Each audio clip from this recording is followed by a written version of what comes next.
Çfarë duhet të dini përpara se të mendoni për të vizituar Alpet e Zvicrës? Me fluturim direkt nga Zyriut, duhet që të marrësh patjetër një makinë me qira. Është e gjithë Zvicra shumë e aksesueshme me tren, por ka disa vende që ti nuk arrin dot t'i shikosh me tren, kështu që unë e rekomandoj që të merrni makinë me qira.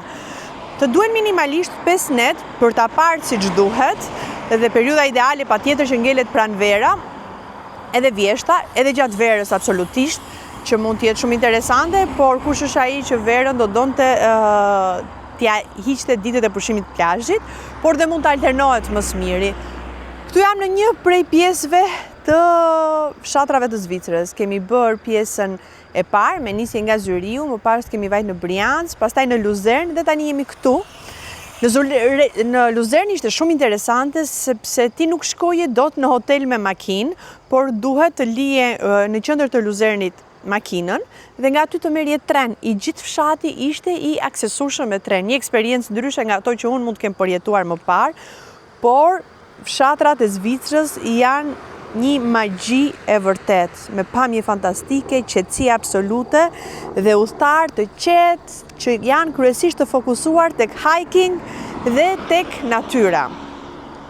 Eksperiencë shumë e bukur, ja këshilloj kujdo që dëshiron të bëj një udhëtim ndryshe me familjen, çifte apo akoma më mirë me fëmijë, sepse në çdo vend, në çdo hotel ti ke park për të luajtur fëmijët, ke shah në atë pjesën e hollit të hoteleve dhe kanë lojra të ndryshme, por në një natyrë si kjo mjafton një top, letra, disa ushqime dhe mund të bësh një piknik ideal.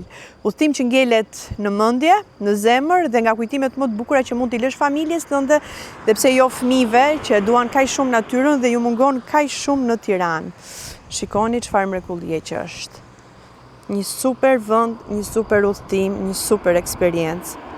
Dhe makinat Cabrio që nuk kam parë në asnjë vend botës më shumë se sa këtu, sepse vërtet ja vlen që të marrësh një makinë Cabrio me qira dhe ta shijosh këtë pamje magjike.